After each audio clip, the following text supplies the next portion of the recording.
All right, so it's what, 4 o'clock in the afternoon. It's kind of the nap time. So everyone get some coffee. I don't know if we have Jolt or Sprite here. Mark Burgess, do you have anything? Are you everything to drink? Frank speaking. Second to you. All right. Listen, we're thrilled to have everybody here. Thank you for being awake at 4 o'clock. We have a couple more sessions. We figured 4 o'clock isn't too bad since we started at noon today, so it's sort of 4 o'clock is maybe the 1 o'clock. But we wanted to we have a lot of CEOs. It's a very C-suite audience. We thought, let's do a CEO point of view. Why do you want to be in Asia?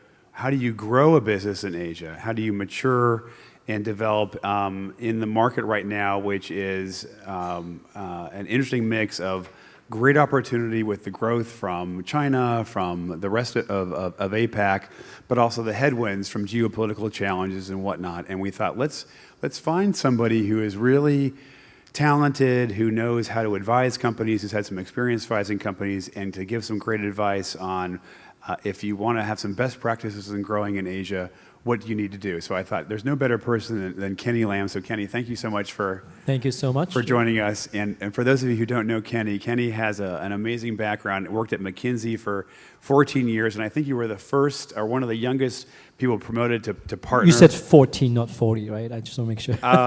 Yeah, I think it was effectively 40, but 40, it really was 14. No, it felt like 40. And so McKinsey for 14 years, then worked at NOAA, where he was a group president building the APAC business at NOAA.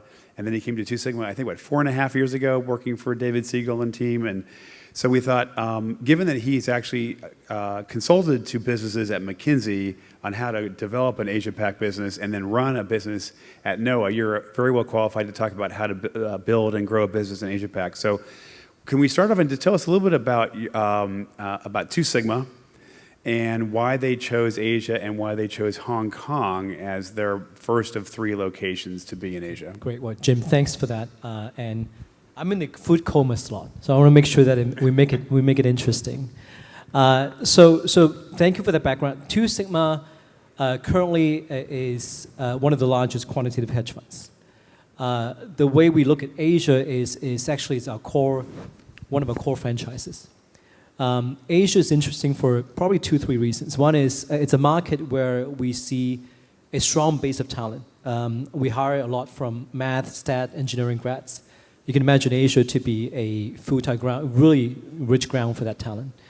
Second is actually building a lot in terms of data ecosystem. If you look at just the 2 big countries, Japan and China, we see an amazing amount of unique ecosystem where we could do great research on. And lastly is we do believe that there are a few onshore markets that are interesting, right? So we're building in China. We're also spending a lot of time in Japan. Just being onshore in those markets hopefully will make us a bit more unique. So that's the main reason. So I've been running Two Sigma Asia for about 4.5 years now. And it only gets more interesting on a day-to-day basis. So given that you can run models out of New York City, which is where you're based, right, in 6th Avenue, why did Two Sigma come to Asia? You didn't have to be here. Why did you choose Asia? That's a good question. I think there's a strong belief that you can always enrich your models if you have a much more nuanced understanding of each of the market that you're trading in. You could have that nuances from New York, or you could build more nuances building deeper research team out of Asia and having much more global local approach to the whole market. And that's currently our belief. And so if you look at when we started trading Hong Kong and China really around 12, 13 years ago. We started having a physical office around 10 years ago in Hong Kong. Then we built Japan, then now we're in Shanghai. We're actually starting to learn that actually that local connection is helpful. While our core engine is still New York. Having an Asian presence really helped to build that global franchise. But how important is it to have, you talk about research, legal compliance, execution, so why do you need to have that? I mean, it's more expensive to do it in here. Why? I love speaking to a pro, asking all the direct and specific questions. This is great. So all the legal and compliance needs to be localized. as you can tell, the legal and regulatory framework of all the countries in Asia are evolving quickly. Not just because of macro tensions or all the domestic situation in politics, but simply for the fact that the market is actually growing quickly, and therefore regulations have to evolve with them.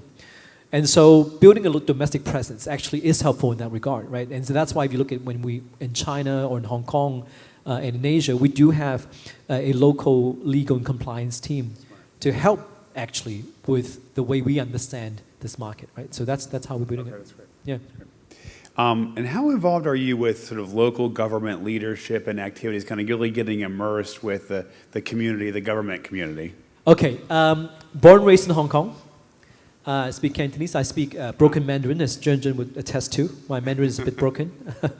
but I love the city, and therefore I support anything that would help the city. I've been involved in a few youth empowerment efforts. I've been advising universities mostly. And so in those roles, I think most of it is really just me learning a lot more about the city that I love and hopefully be able to contribute back to the society. That's great. Okay, great. Let's shift gears. Let's talk a little bit about more the business approach. Given your tenure has largely been you've been at 4.5 years. It's been basically COVID, a tough time, and then heightened geopolitical risk, a tough time. What have been your key principles in running and growing, given that you've been in a lot of headwinds right now? I think we benefit from the fact that we are a first and foremost a scientific firm, meaning that when we look at any type of risk, whether it's geopolitical, whether it's other types of risk, we look at the facts and we try and find a way to be not emotional about it and see how we deal with the risk. And that goes with markets like the US and Europe. That also covers markets like Japan and China. So when we hear headlines, and you could easily get emotional, we keep saying, well, in the investment process, we should try and be as emotionless as possible based on facts. And if you look at Asia, the headlines are indeed somewhat alarming. What we tend to do then is we try and collect as much facts as we can and find a way to deal with it and ring-fence it. And that's what we've been doing. I think we are doing a lot more now in Asia with that. But it doesn't mean that it's quote-unquote more risky. It simply means that we care a lot more about this market, and therefore we need to do more work with it. So I presume that when you're talking about managing risk, given all the headlines of what's happening with in China, looking at companies, understanding what they're doing with data and information, how do you manage risk, especially around data privacy and regulatory challenges? How do you deal with that? This is one of the examples of why we have to find a way to put things in perspective, right? When you talk about data, probably 10, 15 years ago, there are a lot of headlines about usage of credit card data in the US. Data privacy is actually a new topic. It's not a new topic. And many types of data have been scrutinized for its usage. And that's why we see the recent conversation around data privacy in China as one of those. We are building domestic capability. We do believe that we need to have a better local team to understand, process, and analyze data better in big markets like China, Japan, Singapore, Korea, Hong Kong. But it's not as new a topic to us as what the news may suggest. We've gone through many of these cycles globally. Are there any kind of best practices around that you could suggest to the audience here that in terms of, because data privacy is a hot topic, going to get more intense. Regulatory changes are going to continue to unfold and probably also be more intense. Any best practices for that? I think first and foremost, you have to be legal and compliant. And that means having a proper legal and compliance team in the place that you operate. I think people tend to think that if you're a global firm, then your global legal and compliance team could cover everywhere. And I'm being very direct, I think that does not work. You do need a domestic team that works with a global team. It doesn't mean that your global expertise will not apply, but it would have to be in Chinese 接地气, right? So you can't do that in New York or Shanghai or London. You've got the way we operate, for example, is where we have a great global team, but we also have a strong domestic team. Okay. And so, and the magic is finding a way for the two teams to work to the benefit of the clients and your firm and be extremely legal and compliant. I mentioned this, the regulatory framework is changing. So no one can say, oh, wow, this is A, B, and C, and that's how you operate. This is A, B, and C, but their interpretation of the A, B, and C that's evolving, right? So I think that's where the art is. Let's shift gears a little bit and talk about culture and community and development with individuals. So how important is culture, community, mentoring as a leader? I mean, we're talking, this is a CEO conversation. And can you give us some examples of the things that you've done either personally or at Two Sigma to help evolve a rich culture? I'll be frank, right? So as a global firm in China, you're competing with the fastest growing domestic firms. When we tried to recruit talent 4 or 5 years ago, I think everyone would be like, the next firm would pay double what we pay. How do you compete? We have to make extra sure that we're not competing just simply based on compensation. We have to make sure that the Shanghai team and the Hong Kong team and the Tokyo team, they are part of the global network that clients and talent would feel like they really want to be part of. And so we do a lot of things to make sure that we connect with our global team. We all do a lot of things that makes Two Sigma feel like the same everywhere. And honestly, in the last year or so, I think that's helping us. As the market goes into a volatile period, talent would look for stability. Talent would look for culture. Mm-hmm. Talent would not only look for the highest compensation. Not that we don't pay to market, but that I don't think we should compete just on financial rewards. Right. And that's how hopefully our talent would see it this way. That's great. Well, let's shift gears. Let's talk a little bit about Hong Kong, because I view you as one of Hong Kong's leading citizens, among other people. So how would you compare Hong Kong to alternative locations, both within the region, like Singapore and Tokyo, APAC, major regions, but also even other places like New York, London, Middle East? Like, give us a sense of how does Hong Kong sort of stack up to these other regions? Well, first, Jim, can I just start by thanking you and Bruce for bringing GEF to Hong Kong? It's such a premier conference that it happens in Hong Kong, and we're so lucky to have GEF in Hong Kong. We're thrilled to be here. I'd say, very cheekily, of course, Hong Kong hands down. But I do want to also mention that this comparison between Hong Kong and Singapore may not be helpful. Yeah. I think the press would love to compare, have one pitted against each other, right? So, Oxford versus Cambridge, Harvard versus Yale, Hong Kong versus Singapore. But the fact of the matter is, I think the two cities play different roles. And Hong Kong increasingly is playing a role that essentially is a global connector for China.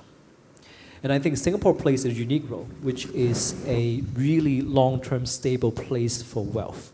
Now, not that Hong Kong is not that case, but you have a sharp proposition. If you ask me, then Hong Kong is the global connector to China. And Singapore is that stable place for wealth talent. Now, does that mean that the two cities compete? Of course there are areas that the two cities compete, but we don't always have to have the two cities to be in that category of comparison. Now, Tokyo and Shanghai, they play also different roles. Tokyo is now becoming a lot more vibrant, and they have a big domestic market with great companies that are looking for the next wave of innovation. I can say that also for Shanghai. People talk a lot about China versus India. I think it may be the wrong comparison.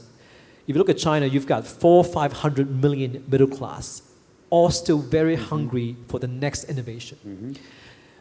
I don't think we should just look at the population number and say China is now not the most populous nation. I think we should look at, well, how many middle class citizens are still looking for the next thing. Next stage, yeah. And if you look at the talent that we hire, every year you have about 150 million engineering and math graduates coming out of China. That's more than all countries combined in Asia. So just the talent base itself is massive. So I just don't see how we could simply compare countries and cities, but I see them as playing very different roles. That's impressive. Have you seen any changes in Hong Kong recently, say in the past 12 to 18 months? We've gone through COVID. Hong Kong it's very strict. There's been the winding down of the zero COVID policy in China, mainland China, that's affected Hong Kong. And so things have changed a lot in the past few months, but they've also changed in the past year. Have you seen many changes in Hong Kong? Well, you know what? I'll throw the question back to you. In the last 2 or 3 days, in the next 2 days, you're doing Hong Kong in 5 days and doing everything that you did pre-COVID. Junk, race boat, great dinner, hiking. Hong Kong hasn't changed. I think, look, you just have to come and see it. I think all the commercial and, Hello Hong Kong campaign can only do so much. But if you come here, Right. you'll feel the same. But have you seen any changes in the past year? I mean, has it I think evolved? in prior meetings and conferences, I keep saying that people has this expectation that we should look at the past 25 years and say Hong Kong should be the same as the past 25. Right. If you do it that way, then it's tough, right? But Hong Kong is an evolving city. The past 25 should not be the next 25. We should look forward and think of a new 25. Okay, so given that, what is, if Hong Kong is evolving, what is the future of the city? It would seem that Hong Kong, I mean, realistically, right, 1997 is when British control gave up. That was 25 years ago. It is not Beijing, it is not Shanghai, it is still Hong Kong. Shenzhen right next door has been built up massively, and there's some interesting investment, significant investment in Shenzhen that wouldn't be done if Hong Kong was going to be the next Shenzhen. So Hong Kong seems to be becoming more of a Chinese city. I don't think that's a controversial statement. Is that a good thing or a bad thing that Hong Kong is becoming more Chinese? It shouldn't be a thing. Okay. I see it this way, right? So as I mentioned, the point I was trying to make is that the next 25 years is going to be very different from the last 25. Yeah. And if you look at Hong Kong and how it connects with the 9 cities in Greater Bay Area, within 2 years, all of the 9 cities will be within 30 to 50 minutes of Hong Kong by rail. You know how impactful that could be of the new Hong Kong? We're not talking about a population of 7.5. We're talking about a population of 70 million, right? 7-0? 7-0. Wow. That's 7-0. That's a big number. Already the size in terms of GDP of a G7 country. Okay? That's amazing, 70. So if you look at the past 25, then we're like, it's not quote unquote the same Hong Kong. Mm-hmm. But I don't look at the last 25. Look at the next 25 is going to be really exciting. I have not yet, in a really shameful way, taken the Gaotie to Shenzhen or Guangzhou. But if you try it, literally from West Kowloon to Shenzhen is 14 minutes, 1-4. Right. After customs. You could literally work in Shenzhen and have dinner with your wife and kids in Hong Kong. Yeah, it's true. And so that's what I'm talking about, right? And that's where the next Hong Kong is. So whether it's it's a Chinese city or not, I don't think it should be a thing. So let's say that the geopolitical trends, which are sort of forcing people to be more domestic and reshoring, and let's say that continues, which is not, I think, an unreasonable assumption. That would probably mean that Shanghai and Guangzhou and Hangzhou and pick your favorite, first and second tier city are going to become more domestic than international. What will be the impact of that on Hong Kong? Oh, I love that question. I think increasingly, even in the last 4 or 5 months, I see Hong Kong increasingly defining its role to be the global connector for China and the testing ground for new things. You guys have all heard about the crypto regulation in Hong Kong. That's something that only Hong Kong can and should do. I can see many of the globalization of Chinese champions happening here, actually right here. Yeah. Right? And so that's exciting. That's cool. Right? And so that's why I think Hong Kong has even a sharper place than before. It's amazing. All right, so we're going to take questions in a couple minutes. We'll have room, I think, for 2, so think of the kind of questions you might want to ask Kenny. But before we go, let's get some thoughts on a lot of people in the room, a lot of decision makers here. If you were to give executives in the room that are considering either venturing into Asia or growing their Asia business, what kind of advice would you give to them, and what are best practices and some pitfalls to evolve for those? So I was in the business of giving advices, and I always say that look, let's try and make sure that we don't give generic stuff. and charge a lot of money for it. Well, that's okay. The charging money is fine, but you give good advice. But I think probably two or three things. So one, I really think that Asia and China in particular is a 5 to 10 year game at least. Yeah. So don't Long come in term. and say this doesn't Couple work. years, yeah. Let's pull out. No, I think the commitment is 5 to 10 years. Two is I mentioned this. It's almost now a cliche, but the real global local approach is to have a localized team has done it in China or in Japan, but be able to really work with a global team in a seamless way. And what that means is little things like even in conference calls, don't just have it in the evening, have it in the morning, have it around the clock. Be understanding culturally and empower, right? So it's not like, oh, you're going to report to me, so I'm going to tell you what to do. Yeah. All that little stuff will make the global local approach work. And then lastly is believe that this is not yet a mature market, and therefore don't compare US and Europe to China or to Singapore or to Hong Kong. We're in different places. And so allow that to evolve, allow time for it to evolve. That's great. Sorry. Okay, so let's. That's wonderful. So we can probably take one or two questions. Dr. Wu, here we go. Our favorite person, or one of our favorite. Well, Jimmy did a wonderful moderating. And thanks, Kenny, for your wonderful insights as well. I'm a quantum background, so I'm very much into... I have to be careful what I say then. No. Okay. I'm not giving you a hard time.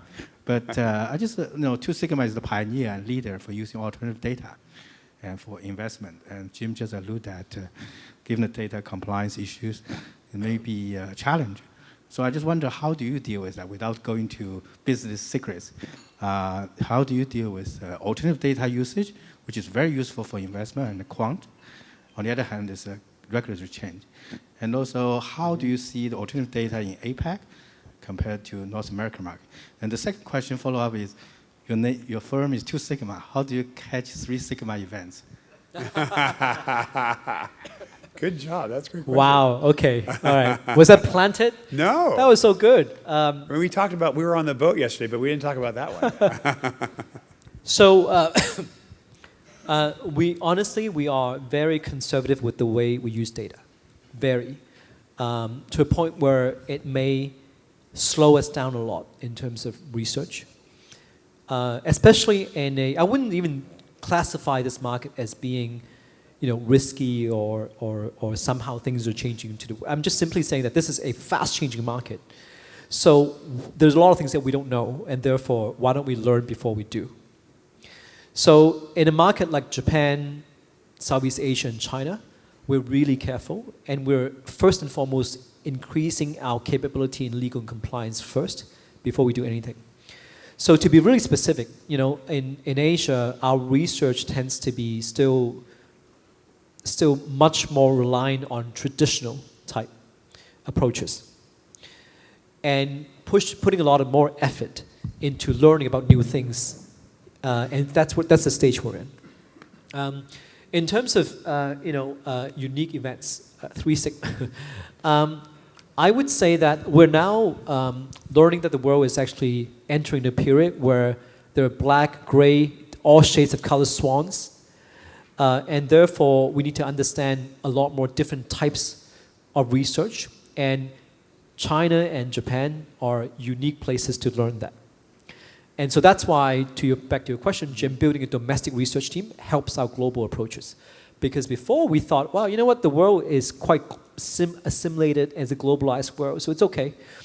I think having an Asian presence for about 12 years now, 10, 12 years, is helpful, extremely helpful. So hopefully our team is supporting that. That's great. Thank you. Good question.